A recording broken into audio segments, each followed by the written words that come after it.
Charte de l'impérialisme.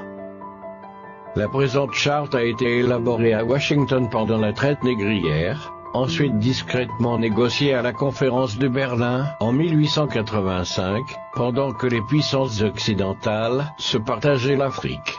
Ils négocièrent secrètement à Yalta le partage du monde en deux blocs après la Deuxième Guerre mondiale, et pendant la création de la Société des Nations, l'ancêtre de l'ONU. Disposition générale. Article 1. Devise de l'impérialisme. Gouverner le monde et contrôler les richesses de la planète.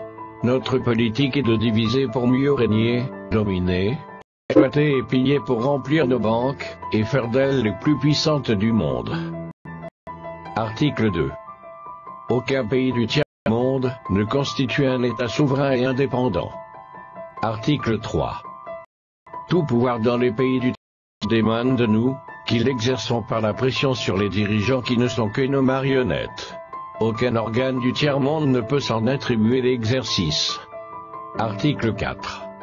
Tous les pays du tiers-monde sont divisibles, et leurs frontières déplaçables selon notre volonté. Le respect de l'intégrité territoriale n'existe pas pour le tiers-monde. Article 5. Tous les dictateurs doivent mettre leur fortune dans nos banques pour la sécurité de nos intérêts. Cette fortune servira de dons et crédits accordés par nous comme assistance, et d'aide au développement aux pays du tiers-monde. Des régimes politiques. Article 6. Tout pouvoir et gouvernement établi par nous est légal, légitime et démocratique. Mais tout autre pouvoir ou gouvernement qui n'émane pas de nous est illégal, illégitime et dictatorial, quelle que soit sa forme, et sa légitimité. Article 7. Tout pouvoir qui oppose la moindre résistance à nos injonctions, perd par le fait même sa légalité, sa légitimité, et sa crédibilité. Il doit disparaître. Des traités et des accords. Article 8. On ne négocie pas les accords et les contrats avec les pays du tiers-monde, on leur impose ce qu'on veut, et ils subissent notre volonté. Article 9. Tout accord conclu avec un autre pays, ou une négociation sans notre aval est nul, et de nul effet. Des droits fondamentaux. Article 10. Là où il y a nos intérêts, les pays du tiers-monde n'ont pas de droit.